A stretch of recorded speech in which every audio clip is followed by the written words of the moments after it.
사이다 무비튼.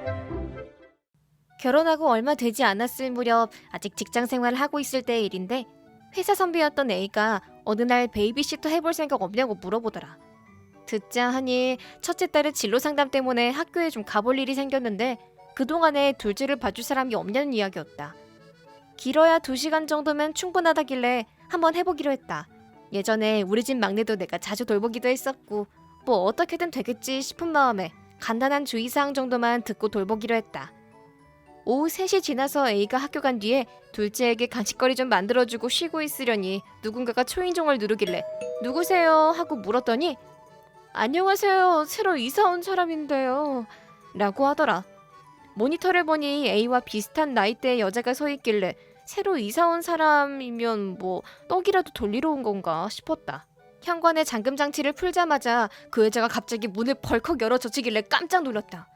그러더니 내 얼굴을 지그시 쳐다보더니 표정이 험악해지는 게 아닌가.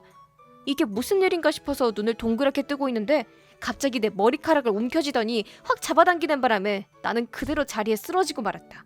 갑자기 머리카락을 잡아당기는 바람에 두피는 따갑고 바닥에 쓰러져서 무릎과 팔꿈치도 아프고 뭐가 뭔지도 모르는 와중에 필사적으로 저항했다. 강도인가? 빈집털이? 정신이 없는 와중에도 별별 생각이 다 들면서 식은땀이 흘렀다. 벽 하나만 넘기면 어린 둘째가 있기에 절대로 들여보낼 수는 없다는 생각이 필사적으로 그 여자를 막았다. 어떻게든 몸으로 그 여자를 현관 밖으로 밀어내고는 현관문을 닫은 뒤 문을 등지고 양팔로 얼굴과 머리를 감쌌다. 그러자 그 여자는 내 돈 내놔! 한 푼도 빼먹지 말고 전부 내놔! 라고 바락바락 소리를 질러댔다. 마침 지나가던 인근 주민이 말리기 시작했는데도 그래도 포기하지 않고 죽어라고 내 옷이나 머리카락을 낚아채려고 발버둥을 치는 바람에 결국 경찰까지 출동하는 소동이 벌어졌다. 이웃 주민들이 무슨 일인가 하고 나왔다가 이 장면을 보고는 다들 달려들어 나를 감싸고 보호해주었다. 그러더니 이웃 주민들이 이 집에 사는 분 아니잖아요. 누구세요? 라고 묻길래 A가 큰딸의 학교에 볼 일이 있다길래 그동안 둘째를 봐주기로 한 사람이에요. 라고 설명을 했다. 그러자 날 때리려던 그 여자가 어디서 거짓말을 하고 있어! 저 여잔 B라는 여자예요. 사기꾼이라고요! 라면서 나에게 달려들지 뭔가. 결국 보다 못한 경찰이 무력 제압과 함께 무전을 보내기 시작했다. 얼마 안 있어 경찰차까지 도착했고 무단 침입녀 C가 인연이 내 돈을 훔쳤다고! 자기가 B가 아니라는 말은 새빨간 거짓말이라고! 왜 내 말을 안 믿어주는 거야! 라고 소리를 버럭버럭 질러대기 시작했고 그걸 지켜보던 사람들은 어이없다는 표정을 지어댔다. 내가 A가 아니라는 것은 이웃사람 모두가 이미 알고 있는 사실이었고 아니 그리고 B는 대체 누군데? 결국 C는 경찰차에 태워져 연행당했고 나는 병원을 들러 경찰서로 가게 되었다. 사태가 이 지경이 되었으니 경찰에 안 갈 수는 없는 노릇이지만 둘째는 어떡하나 걱정을 했더니 이웃사람이 둘째는 내가 봐줄 테니까 걱정 말아요. 라고 맨 처음 나를 도와주신 분이 말씀하시길래 염치불구하고 부탁을 드리기로 했다. 아직 A는 딸의 학교에서 돌아오지 않았으니 모든 사건의 전말과 둘째를 이웃분이 봐주기로 하신 일 그리고 병원에 들러 경찰서에 가야 한다는 내용 등의 사정 설명을 톡으로 보내두고 병원으로 향했다. 타박상과 긁힌 상처뿐이겠거니 생각을 했었는데 진단 결과 왼쪽 고막이 거의 찢어졌다는 게 밝혀졌고 진단서를 떼서 경찰서로 직행. 경찰서 대기실에 앉아있으려니 경찰관이 와서는 C라던 여자는 그쪽에게 속아서 돈을 뜯겼다는데 혹시 집히는 거 없어요? 라는 질문을 하지 뭔가. 나는 오늘 정말 우연히 A의 집에서 둘째를 봐주게 된 것뿐이고 C라는 여자는 태어나서 처음 보는 사람이니 집히는 게 있을 리가 있나. 뿐만 아니라 그 C라는 여자가 주장하는 B라는 사람조차 들어본 적도 없는 이름인지라 모든 상황을 사실대로 경찰에게 이야기했다. 내 말을 들은 경찰은 그럴 리가 없는데 라는 표정으로 고개를 갸웃거렸지만 그건 나 역시 마찬가지였다. 대체 왜 이런 일을 당해야 하는지 당최 이해가 가지 않았으니까. 만난 적도 없는 인간이 왜 나를 범인이라고 지목했는지 그리고 이름은 다르긴 해도 어떻게 내 얼굴을 알고 있었는지 이상했다. 정말 어쩌다 보니 그 시간 그 집에서 베이비시터를 하고 있었을 뿐이었는데 이런 사건에 말려들다니 무슨 영화나 드라마 같다는 생각이 들었다. C의 증언을 정리해보면 다단계 사기를 당했고 그래서 돈을 돌려받고 싶었다는 것 같다. 그 집에서 얼굴만 내민 그 여자가 범인, 피해자는 바로 C 자신. 경찰은 지금 속고 있는 것, 이라는 주장을 반복하며 경찰에게까지 폭력을 휘두르려 들다가 결국 유치장 신세를 지게 되었다. 다단계라니, 해본 적도 없으며 저런 정신 나간 여자의 말 한마디로 내가 왜 계속 여기 묶여 있어야 하느냐고 항의한 끝에 밤 10시 가까이 되어서야 경찰서를 나올 수 있었다.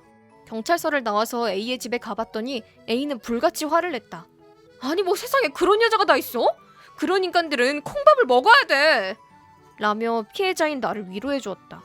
세상에 정말 별별 인간들이 다 있다니까. 그래도 애들이 무사해서 정말 다행이야. 그 폭풍 같았던 하루는 그렇게 마무리되었다. 하지만 이 이야기는 사실 어제 시작에 불과했다. 그 다음날 나는 상상도 못했던 진실을 마주해야 했으니까. 다음날 A의 남편이 선물까지 사들고 우리 집에 왔다. 자기 집사람이 베이비시터를 부탁한 탓에 이상한 사건에 말려들게 되었으니 어제 일어났던 일에 대해 책임을 느꼈나 보다 라고 생각했다. 그런데 나를 보더니 갑자기 무릎을 꿇고는 어제 그 사건은 전부 제 아내 때문입니다. 당신은 제 아내 대신 봉변을 당하신 거였어요. 당신을 습격했던 C라는 사람도 제 아내에게 돈을 뜯긴 피해자였습니다. 정말 면목이 없습니다. 라면서 눈물까지 글썽이면서 연신 사과를 하는 A의 남편. 무슨 소리인지 이해가 가질 않았기에 일단 진정하시라고 남편분을 달랜 후 자초지종을 듣고는 나도 깜짝 놀라게 되었는데 A는 정말 다단계에 가담하고 있었던 것이다. 어제는 한마디도 그런 이야기는 안 하더니 난 자기 대신에 머리채를 잡히고 두들겨 맞고 고막이 찢어질 뻔했는데? 충격적인 사실을 마주하고 떨떠름한 표정을 짓고 있는 나에게 A의 남편은 다시 한번 깊이 고개를 숙였다.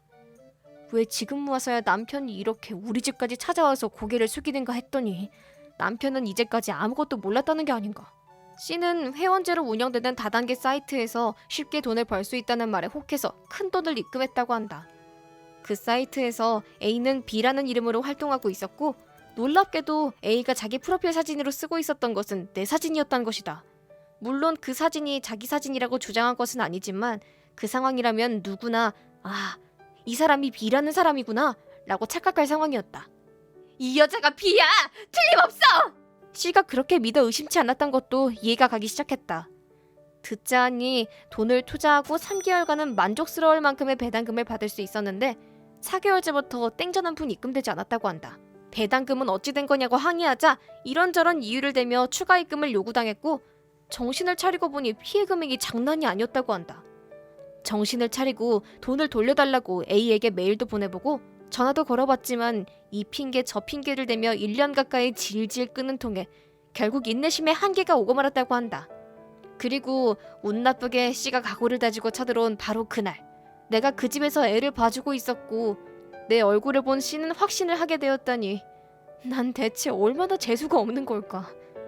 아니 그 이전에 사기꾼이 내 얼굴을 도용한 시점에서 이미 충분히 재수가 없는 거긴 하지만 어쨌든 모든 사건의 진상을 알고 나니 C의 행동이 이해가 가기 시작했다. 그건 둘째치고 이 모든 소동이 일어난 시점에서 A는 C가 누군지 짐작하고 있었을 텐데 그런데 나에게 아무런 설명도 없이 사죄를 하는 게 아니라 모르는 척 나를 위로했단 말이지. 다단계를 이용해서 사람을 속이고 이익을 취하는 짓을 아무렇지도 않게 하는 인간은 역시 뭐가 달라도 다르구나 싶은 생각이 들었다. 결국 이 사건 때문에 이상한 소문이 꼬리에 꼬리를 물었고 이도저도 다 싫어진 나는 친정 근처로 이사를 하게 되었다. 거기에 맞춰 남편도 전근 신청을 내게 되었고 이사 가기 전에 우리가 이사를 하게 되었다는 사실을 알게 된 A의 남편은 다시 한번 우리 집에 찾아와 나와 남편에게도 다시 한번 사과를 하며 미안하다는 마음을 전했다. 그리고는 나네 대신에 폭력이 노출된 점, 그리고 이사까지 가게 된 부분에 대해 치료비와 이사 비용, 그리고 정신적, 육체적 피해 보상 명목으로 제법 큰 액수의 돈까지 받게 되었다. 남편은 이렇게 제대로 된 사람인데 말이지. 이번 사건은 정말 어이없고 화나는 사건이긴 했지만 이사도 잘 끝났고 보상도 받았으니 그냥 잊기로 했다. 아니, 잊지 않고서는 화가 나서 참을 수가 없다. 아 맞다. A는 사기범으로 실형을 언도받았다고 한다. 한 가지 더 놀라운 사실은 이미 절도죄로 전과가 있었다는 점. 남편도 A의 전과에 대해 알고 있었는지 모르고 있었는지 그건 잘 모르지만 어쨌든 이번 일을 계기로 이혼하게 되었고 아이들의 친권은 전부 아버지가 가져가기로 했다고 한다. 솔직히 자업자득이지 뭘. 다단계로 사람들에게 사기나 치면서 겉으로는 아이가 다니는 학교에 진로 상담을 가는 좋은 엄마를 연기하고 있었다니. 인간이란 정말 알다가도 모를 존재구나 싶었다. 두 번 다시 A의 얼굴은 보고 싶지도 않고 평생 깜빵에서 썩었으면 좋겠다. 이번 영상은 어떠셨나요? 재밌게 보셨다면 구독, 좋아요에 댓글까지 달아주시면 감사하겠습니다. 그럼 다음 영상에서 만나요.